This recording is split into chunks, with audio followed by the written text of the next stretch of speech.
this type of injury, like you don't know when I wake up, I'll feel, different than the day before. And this is the first time we heard from Caitlin since the team announced on Memorial Day she was dealing with a left quad strain. She would be out for at least 2 weeks.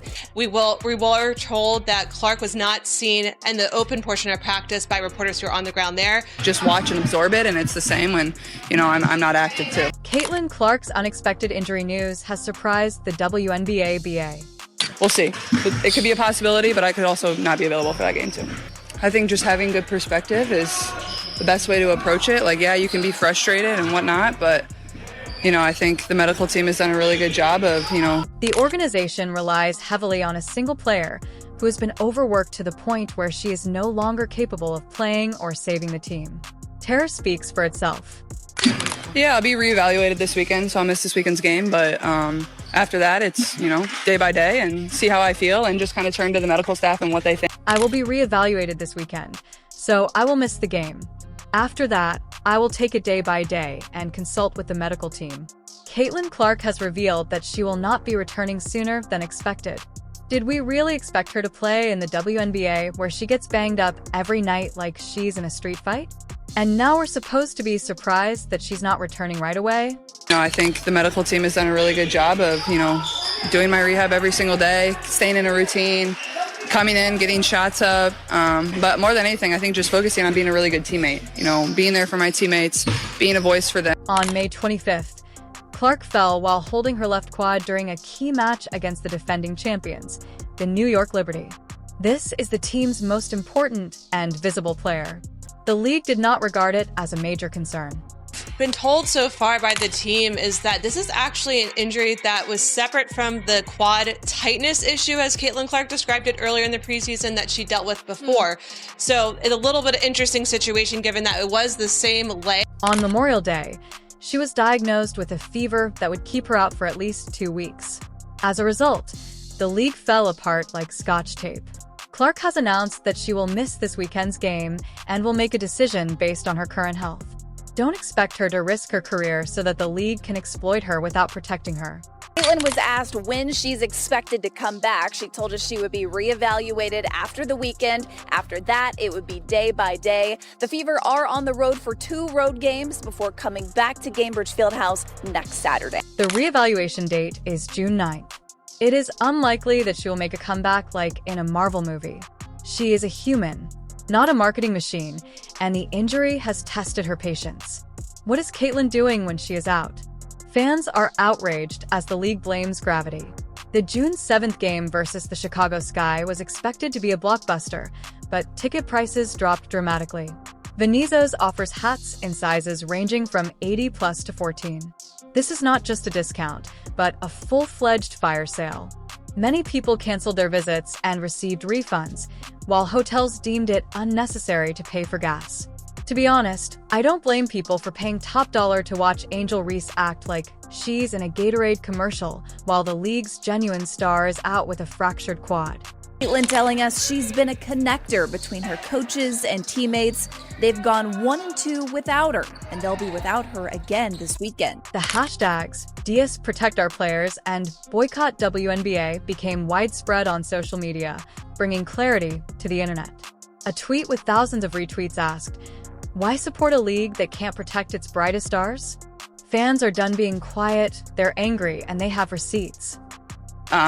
So I think that's just kind of been the time for me to really find some patience, and I've never been a patient person my entire life, so this has definitely tested me a little bit, but I think it's going to be really good for me. And like I said, I've just tried to approach it in the best way I possibly can. I can't change it. Fever ticket costs dropped from an average of $137 to $80. This is not a marketing problem. A league-wide breakdown occurs when the person representing your brand crumbles, causing everyone to realize, oh wait, there is no backup plan, only vibrations. The girl is spectacular. It's not like she's not a scrub. She's not only can play, she's a star caliber player who draws this attention. The league did not hold her accountable for some of her grave violations, remarking, "Nice job nearly beheading someone." Here is a sticker. What are we doing here? The WNBA's evaluation procedure is riddled with flaws. WNBA's trash. The WWE cosplay in these games, along with Carrington's irresponsible attacks and Reese's manufactured drama, is hardly worth mentioning. Professional basketball players appear to be falling like dominoes in a staged smackdown, with the league watching from the sidelines and tweeting motivational quotes. When a player is injured, if the other team knows that a player is injured, they will go at that player. Let us call it what it is. Caitlin Clark is no longer alive. The WNBA is exposed. The hype has vanished. The seats are vacant and tickets are less priced than a Happy Meal. Angel Reese continues to act as if she is in a celebrity rivalry, but without Caitlin, her words are meaningless. Carrington wrongly believes people's heads are basketballs. Just focusing on being a really good teammate, being there for my teammates, being a voice for them, because that's what I am when I'm playing. So you got to still be that consistent voice when I'm sitting on the bench. So I try to do that as much as I can for them, and just try to be there for them, I think, has been my focus. Let's not sugarcoat things. The league, not Clark, is responsible for addressing this dereliction. Currently, the WNBA is just supporting its own denial. The WNBA's financial model appeared to implode once Caitlin Clark quit the court, losing fans' interest. The stadia reverberated like vacant warehouses, and the popcorn vendors seemed uninterested. Everything that you guys told us during the offseason about playing quick, playing with pace, pushing the ball up the court, everyone run, they weren't doing that, especially in the last. During her absence, the Indiana fever decreased by 1 to 2 cases. The one triumph was not due to exceptional coaching skills. Ari McDonald, a player on a hardship contract, led the squad despite missing practice. But for the Fever, one thing to keep in mind is that this is a sort of situation where the next 2 weeks, luckily for them, the schedule is a little bit playing the Chicago Sky, the Connecticut Sun, who haven't won yet. So they are trying to hold down the fort for now, while Caitlin Clark will be out. Following Clark's injury, social media activity increased significantly. Fans were outraged and threatened to burn down the house. They advocated for tougher officiating, proper protection protocols, and a complete revamp of celebrity promotion practices. After losing a valuable asset due to casual touch, one would expect the league to act quickly. However, this was not the case. The WNBA's official response seemed to be, "Let's hope no one asks questions." You were commenting that she was sick. You could hear it in her voice that she was sick. It seems like at this point, this is the reason why we haven't seen Caitlin at 100%. We haven't seen her as quick as we saw her last season. Even Chicago Sky fans, who were likely excited for Reese's upcoming rematch, announced they were returning their tickets. One fan commented, "If Clark isn't playing, it's not worth it." The Clark effect is a worry for the WNBA, as fans may choose not to attend a game if their favorite team's best player is not playing. Covers up a lot of stuff when you're in the heat of battle, and after the game I had some pain and then got an MRI, and that kind of gave me the result that I didn't want to see, but those type of things don't lie, so yeah. The assertion, "This league is trash without Clark," was not made overnight.